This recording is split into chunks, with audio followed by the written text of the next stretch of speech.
Selamat pagi Bapak Ibu Saudara-saudara. Kita bersyukur pagi ini sudah diberi hari yang baru, nafas kehidupan dan kesempatan untuk menjalani hidup hari ini. Sebelumnya kita mau membaca Alkitab dan merenungkannya untuk menjadi pedoman bagi hidup kita, perjalanan hidup kita hari ini.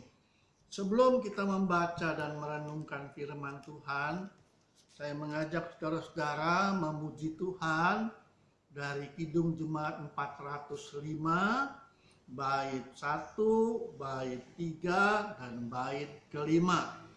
Kaulah ya Tuhan surya hidupku. Kidung Jemaat 405. Kaulah ya Tuhan surya hidupku, asal kau ada yang lain tak perlu. Siang dan malam engkau ku kenang, di hadiratmu jiwaku tenang. Kaulah bagiku tempat berteduh, Kaulah perisai dan benteng teguh, sukacitaku kekal dalam-Mu. Kuasa sorgawi Engkau kuasaku.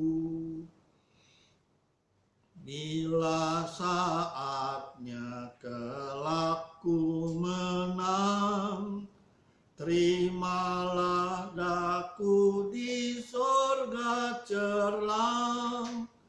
Apapun kini hendak ku temu, Kaulah ya Tuhan surya hidupku. Mari kita berdoa.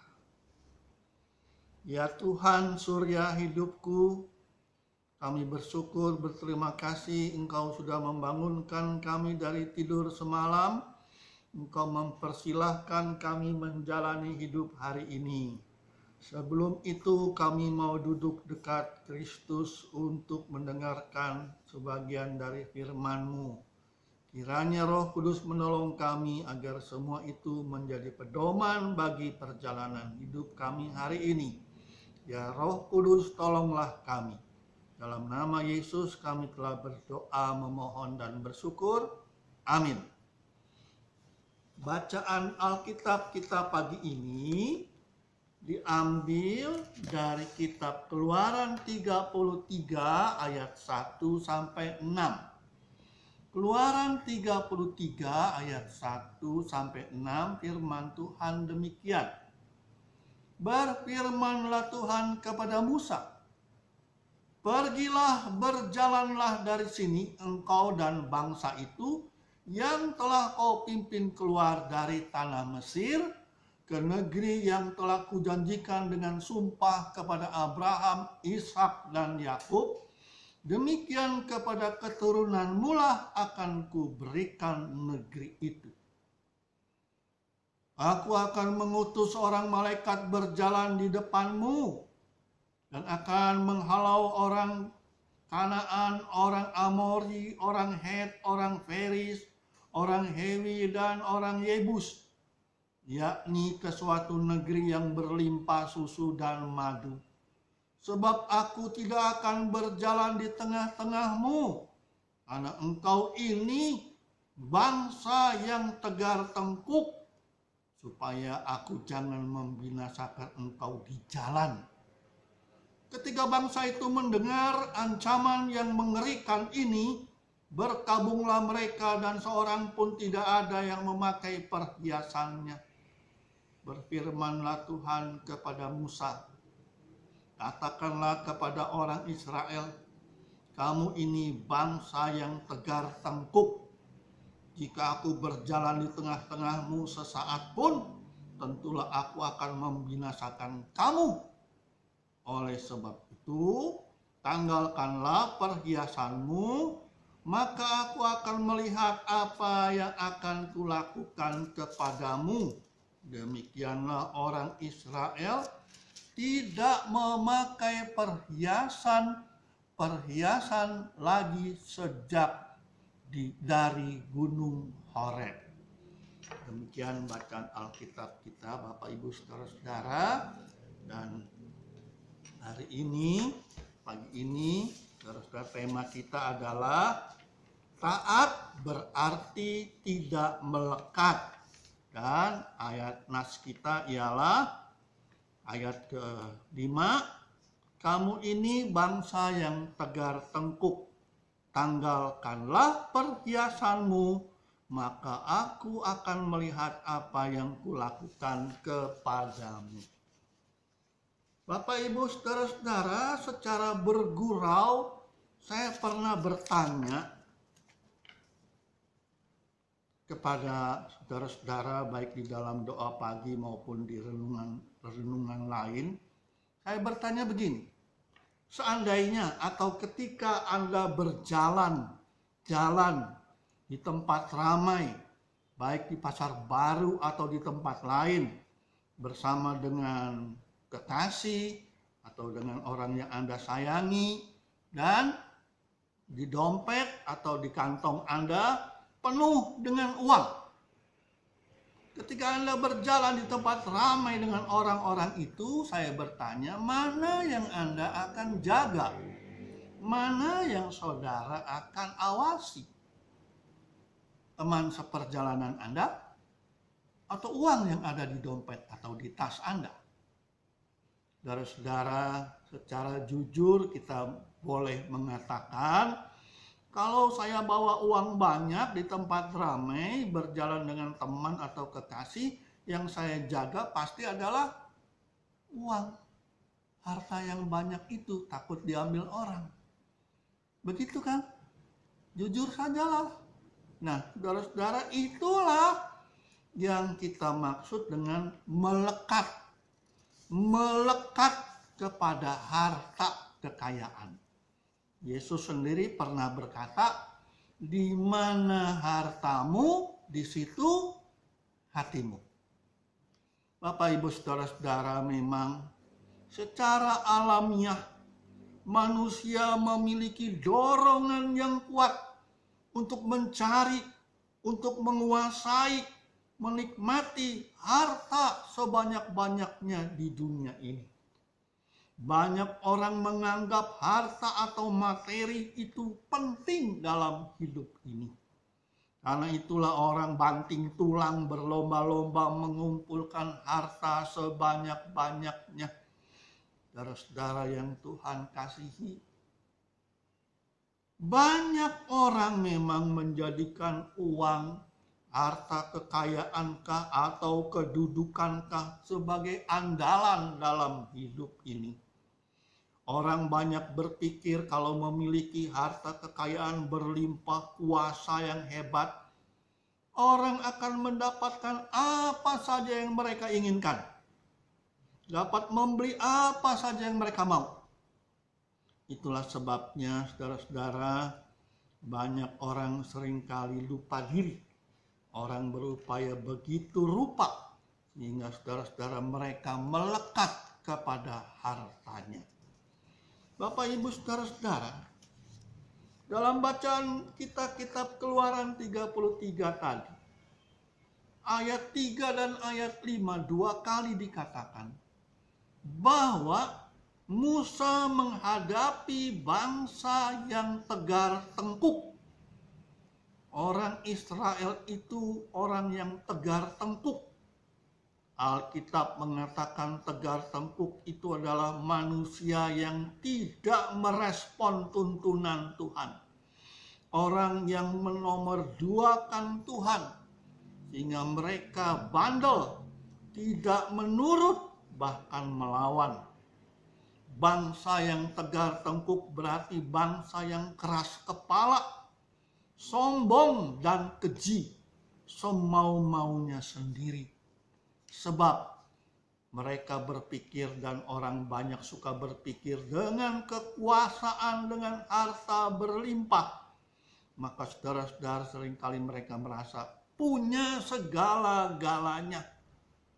Saudara-saudara, orang Israel memang waktu keluar dari Mesir memiliki banyak perhiasan, banyak harta. Karena sebelum keluar dari Mesir mereka menjarah orang-orang Mesir. Saudara-saudara, sikap tegar tengkuk adalah perkara yang jahat di mata Tuhan. Bangsa yang tegar tengkuk, saudara-saudara, adalah bangsa yang tidak mau mendengar tuntunan Tuhan. Tidak mau menerima suara Tuhan. Sebab mereka merasa punya segala-galanya. Suara hatinya telah tumpul sehingga suara Allah tidak terdengar lagi. Saudara-saudara yang Tuhan kasihi, mereka bangsa Israel ini, saudara-saudara, mendapatkan murka Allah. Pertama-tama, saudara-saudara, Allah mengatakan bahwa Allah tidak akan memimpin mereka. Allah hanya mengutus malaikatnya. Mereka sangat takut. Mereka berseru-seru kepada Musa supaya kemarahan Allah itu surut. Maka Musa memohon belas kasihan Tuhan. Saudara-saudara, Allah pun menahan amarahnya dan tidak memusnahkan mereka. Saudara-saudara, Allah kemudian meminta mereka supaya mereka, saudara-saudara, menanggalkan segala harta perhiasan-perhiasan mereka. Allah menginginkan supaya kalau mereka mau Allah menghentikan murkanya, mereka harus menaati Tuhan, mendengarkan tuntunan Tuhan. Tuhanlah yang akan membuktikan, memastikan bahwa mereka pasti dituntun ketika mereka mau mendengarkan Tuhan. Mereka harus menanggalkan perhiasan yang melekat pada diri mereka. Perhiasan seringkali menjadi simbol, menjadi gambaran sesuatu dari sesuatu yang berharga. Baik itu emas, berlian, kuasa, kedudukan, dan lain-lainnya. Saudara-saudara, itu jugalah perhiasan-perhiasan kita. Perhiasan melekat di dalam diri kita. Baik itu kekayaan maupun kekuasaan maupun kepintaran maupun kedudukan. Semua itu, saudara-saudara, yang ada, yang kita miliki, itu bisa menggeser Tuhan. Menggeser peran Tuhan dan kuasa Tuhan. Kita menjadikan, saudara-saudara, Tuhan itu nomor 2. Semua perhiasan digambarkan, dianggap lebih berkuasa dibanding dengan Tuhan. Maka saudara-saudara, Tuhan menginginkan supaya jangan melekat pada harta, kekayaan, dan lain-lainnya. Yang Allah inginkan adalah supaya kita hidup di dalam ketaatan. Bukan memaksakan segala kehendak kita, melainkan mendengarkan dan menuruti kehendak Tuhan. Bapak, Ibu, saudara-saudara yang Tuhan kasihi, pikiran yang melekat kepada harta dan kekayaan itu adalah hal yang berbahaya dalam hidup kita. Pikiran-pikiran yang melekat pada harta, kekuasaan, dan lainnya mendorong kita menghancurkan hubungan dengan sesama, bahkan dengan Tuhan. Saudara-saudara, harta, kekayaan, kedudukan memang dibutuhkan oleh kita, dibutuhkan dalam hidup kita. Allah tidak ingin kita pun hidup dalam kemiskinan. Tetapi harta, kekayaan, segala perhiasan, uang, dan kedudukan itu baik. Sesungguhnya itu adalah sarana untuk memenuhi kebutuhan hidup kita. Tidak lebih dan tidak kurang. harta itu bukanlah tujuan hidup kita. Tujuan hidup kita adalah berjalan di dalam pimpinan Tuhan. Kita diminta mengarahkan hidup kita dan pikiran kita hanya pada Tuhan. Kita diajak untuk mengarahkan dan mengandalkan hidup ini hanya dalam pimpinan Tuhan. Saudara-saudaraku, jauhkanlah hidup kita dari ketamakan, keserakahan, karena semua itu akan menghancurkan. Sebab hidup ini tidak bergantung hanya pada harta, tapi pada Tuhan. Uang, kekayaan, kedudukan memang dapat berfungsi, membawa banyak hal yang baik bagi hidup kita bersama. Tetapi ketika kekayaan, harta, dan kedudukan melekat dalam hati dan hidup kita, maka saudara-saudara, itu akan menghancurkan hidup kita. Ketamakan atau kemelekatan pada harta kekayaan akan memisahkan dan menjauhkan seseorang dengan yang lain, bahkan dengan Allah.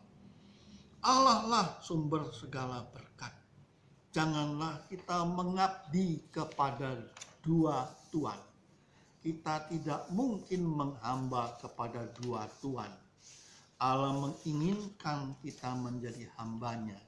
Dengan apa yang kita miliki, Allah ingin kita memajukan, membuat kehidupan yang lebih baik. Apalagi di masa pandemi corona seperti ini, di mana kehancuran terjadi di mana-mana dan banyak orang hidup dalam kesukaran.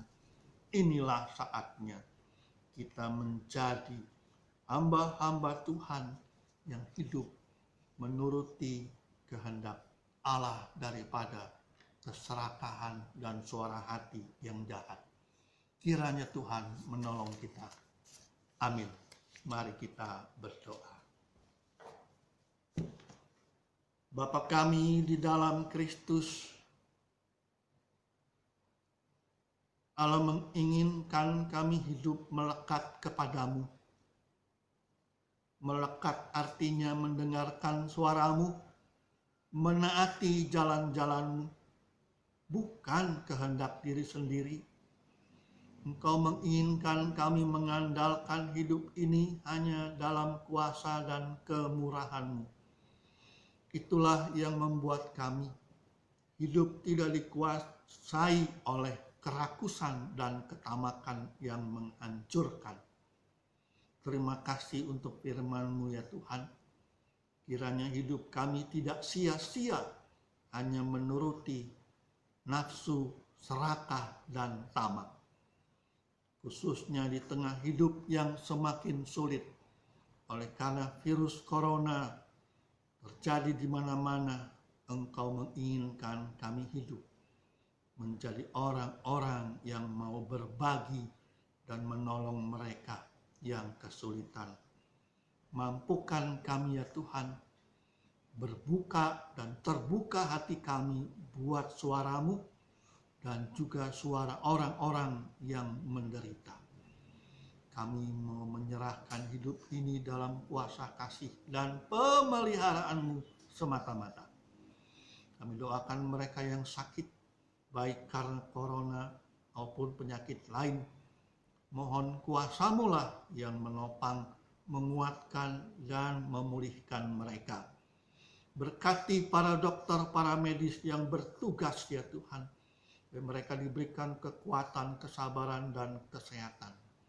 Berdoa buat para ahli, supaya mereka juga dapat menemukan vaksin yang mengalahkan virus corona, sehingga hidup kami tidak terus-menerus dalam ancaman virus corona. Bapa kami dalam Kristus, kami mau menyerahkan perjalanan hidup kami hari ini, dan doa kami ini dalam nama Tuhan kami, Yesus Kristus. Amin.